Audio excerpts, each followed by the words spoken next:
নমস্কার, আশা করি আপনারা সবাই ভালো আছেন। আমার এই ভিডিও যেখান থেকে দেখছেন সবাইকে নমস্কার জানাচ্ছি। শুরু করছি তুলা লগ্নের মে মাসটা কেমন যাবে।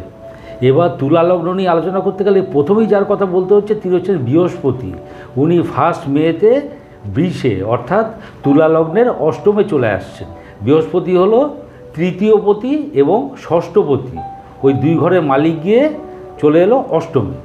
এবারে ব্যাপারটা কী হলো, তৃতীয়পতি অষ্টমে। প্রথমে এটা একটু বলে নিই, তৃতীয়পতি অষ্টমে তৃতীয় ঘর থেকে আমরা কী দেখি, আমাদের হাত, আমাদের গলা, এগুলো হাত নিয়ে একটু সতর্কতার দরকার আছে। হাতে কোনো চোট আঘাত বা হাতে কোনো প্রবলেম হতে পারে, এই ব্যাপারগুলো হতে পারে। বৃহস্পতি হাত দেখে, বৃহস্পতি তো বিদ্যার কারক, হাতটা দেখে, তো এই ব্যাপারটা আছে। আচ্ছা, বাড়ির ছোট ভাই বোনের সঙ্গে সম্পর্কের কিছু অবনতি হতে পারে, কোথাও কোনো কমিউনিকেশন সংযোগ সেইটাকে জড়িয়ে কোনো টেনশান হতে পারে, প্রতিবেশীর সঙ্গে কোনো সমস্যা হতে পারে, এই ব্যাপারগুলো হতে পারে। Third Lord. এবার ষষ্ঠপতি অষ্টমে।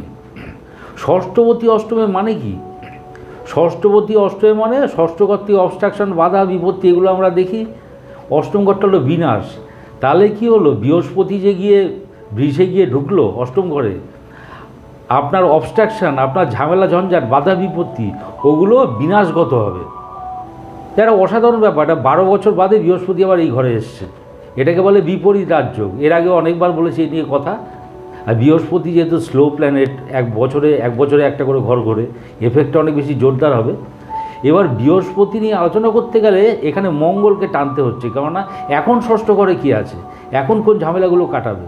মঙ্গল 23শে এপ্রিল মিনে গিয়ে ঢুকেছে এবং পুরো মে মাসটা মিনেই থাকবে। তাহলে মঙ্গল কোন কোন ঘরের অধিপতি? মঙ্গল হচ্ছে সেকেন্ড এবং সেভেন্থ।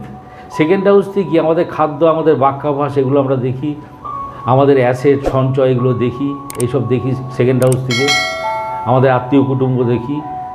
আর সেভেন্থ হাউস থেকে আমাদের বিজনেস, আমাদের কনজুগাল লাইফ, এগুলো দেখি। কোথাও যাত্রা, গমনাগমন, এইসব দেখি, কর্মের উচ্চপদ প্রাপ্তি দেখি। তাহলে ব্যাপারটা কি, এই সবগুলো ব্যাপার নিয়ে একটা ঝামেলা পাকাচ্ছে মঙ্গলটা।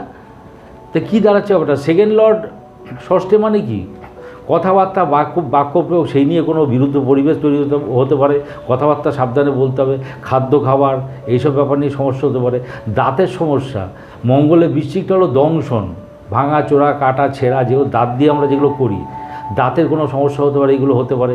আপনার অ্যাসেট বা আপনার স্টোরেজ, সঞ্চয়, কোনো ইনভেস্ট করে সেখান থেকে লুজ করতে পারেন, বা সেখান থেকে কোনো সমস্যা হতে পারে, এই ব্যাপারগুলো। আর সেভেন্থ লর্ডটা কি, সেভেন্থ হাউসটা কি? সেভেন্থ হাউসটা আমাদের জেনিটাল অর্গান, ওই জায়গাগুলো, ওই সব জোন ধরে কোনো সমস্যা হতে পারে, জেনিটাল অর্গানে কোনো প্রবলেম হতে পারে। সেভেন্থ হাউস থেকে আমরা দেখি বিজনেস সংক্রান্ত কোনো সমস্যা হতে পারে। আমাদের কনজুগাল লাইফ দেখি, সেখানে সমস্যা হতে পারে। এবং কোথাও যাত্রা, গমনাগমন, তার সঙ্গে জড়িয়ে কোনো সমস্যা হতে পারে। এবারে এইগুলোকে বৃহস্পতি কী করবে, বিনাশগত হইল, মানে এই সমস্যাগুলো বিনাশগত হইল, এই মানেটা বোঝাচ্ছে আর কি। এবং সেটা কখন হবে, বৃহস্পতি যেগুলো কাটাবে, বৃহস্পতি তো একা কাটাতে পারবে না, ওই ঘরের মালিককে শুক্র বর্তমানে রয়েছেন মেষে। 19 মে শুক্র বৃষে গিয়ে ঢুকবেন। যখনই শুক্র বৃষে গিয়ে ঢুকবে তখন এই প্রবলেমগুলো কেটে যাবে। তো এটা একটা খুবই ভালো ব্যাপার আর কি। এবার শনি খুব ভালো পজিশানে এমনি আছে, চতুর্থপতি পঞ্চমে আছে, বিদ্যাস্থান খুব ভালো, বিদ্যাস্থানে আপনার মেধার প্রকাশ, সব ঠিক হচ্ছে। কিন্তু 6 এপ্রিল শনি বৃহস্পতির নক্ষত্রে এসে পড়েছে। বৃহস্পতির নক্ষত্রে, বৃহস্পতি থার্ড হাউসটা তো খুব ভালো, কিন্তু 6th হাউস, 6 লর্ড 6th নক্ষত্রে পড়ে গেল এবং ষষ্ঠপতি গিয়ে পড়লো অষ্টমে। বিদ্যা সংক্রান্ত বা আপনার মেধা, আপনার ক্রিয়েটিভিটি, ওই নিয়ে যা প্রবলেম হবে সবগুলোকে কাটিয়ে দেবে, এটাও বিপরীত রাজযোগের রেজাল্ট দেবে। এবারে আমাদের আলোচ্য বিষয় হলো শুক্র অষ্টমপতি এবং লগ্নপতি। উনি এখন রয়েছেন মেষ ঘরটা হলো সপ্তম স্থান।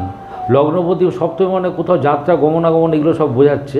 এবং দেখুন সপ্তমপতিটা কিন্তু ষষ্ঠে রয়ে যাচ্ছে। এটা কী বোঝাচ্ছে, গমনাগমন, যাত্রা সবই হবে, ওর সঙ্গে কোনো সমস্যা জড়াবে আর কি। আর অষ্টমপতি সপ্তমে, আমরা বিজনেস, আমার কনজুগাল লাইফ, সব কিছু নিয়ে একটা ঝামেলা পাকানো, একটা আশঙ্কা তৈরি হচ্ছে। মেন ব্যাপারটা দেখুন, অষ্টমপতি যেহেতু শুক্র, ফিনান্সিয়াল বা ফিনান্স জড়িয়ে সমস্যা, এগুলো হওয়ার চান্সটা বেশি। এটা হবে আপ টু 19 মে, কারণ 19 মে পর্যন্ত শুক্রটা ওই ঘরে রয়েছে। আফটার 19 মে শুক্র যখনই অষ্টমে চলে আসবে, অষ্টমপতি অষ্টমে, ষষ্ঠভাবে যা অসুবিধাগুলো সেগুলোকে নাশ করবে আফটার 19 মে। খালি লগ্নপতি অষ্টমে পড়বে, শরীর স্বাস্থ্যের কিছু প্রবলেম হতে পারে। তার শরীর স্বাস্থ্য যা খারাপ হবে ওগুলো কেটে যাবে।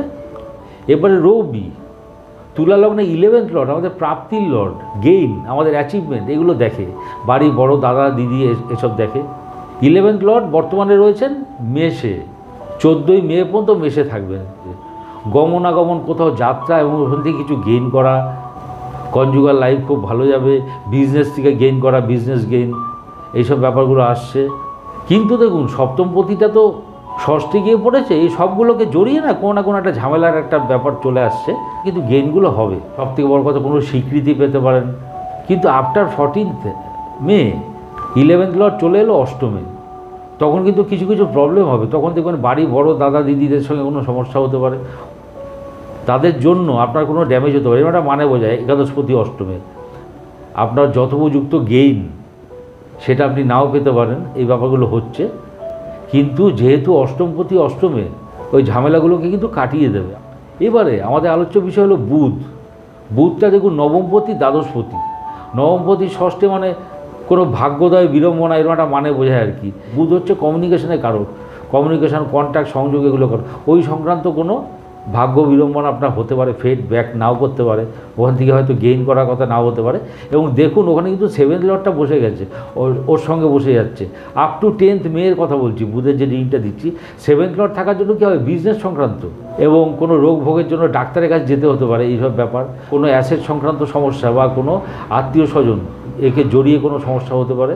এবার দ্বাদশের রিডিংটা কী দেবে, দ্বাদশটা কিন্তু অন্য রিডিং দেবে আপ টু 10th মে। দ্বাদশটা কি, দ্বাদশ হচ্ছে ডিট্যাচমেন্ট, ও কিন্তু আপনার সমস্যাগুলো মানে কাটিয়ে দেবে। দ্বাদশপতি ষষ্ঠে মানে ষষ্ঠ ঘরের যে কারো কথা, অবস্ট্রাকশন, বাধা বিপত্তি, বিরুদ্ধ পরিবেশ, সেগুলো ইট উইল বি ডিটাচড, ওগুলোকে অফ করে দেবে। কিন্তু আফটার 10th মে বুধটা চলে আসছে মেষে, মেষে চলে আসছে সপ্তম ঘরে। সপ্তম ঘরে চলে এলে কি একটা ব্যাপার আসছে, দ্বাদশপতি সপ্তমে মানে কোনো বৈদেশিক বাণিজ্য, এর একটা সুযোগ আছে। আর নবমপতি সপ্তমে বিজনেসের মধ্যে দিয়ে ভাগ্যোদয় বোঝাচ্ছে এবং কোনো বৈবাহিক কথাবার্তা, বিবাহাদির সম্ভাবনা, এটাও একটা দেখা যাচ্ছে। নবম থেকে দেখি আমাদের ধর্মানুষ্ঠান, এগুলো দেখি কোনো তীর্থস্থানে যাত্রা, কারণ নবম স্থান থেকে তীর্থযাত্রা দেখে আর কি। কিন্তু যেটাই হচ্ছে দেখুন সপ্তমপতিটা কিন্তু ষষ্ঠে কোনো না কোনো অসুবিধার মধ্যে দিয়ে হচ্ছে। বুধটা পুরো মাসটাই ওই মেসে থাকবে, এইগুলো ভালো মন্দ মিলিয়ে রেজাল্ট দেবে। বললাম ওভারঅল ভালো তুলা লগ্নের পক্ষে। ভিডিওটি ভালো লাগলে লাইক, শেয়ার, সাবস্ক্রাইব করুন। সবাই ভালো থাকবেন, নমস্কার।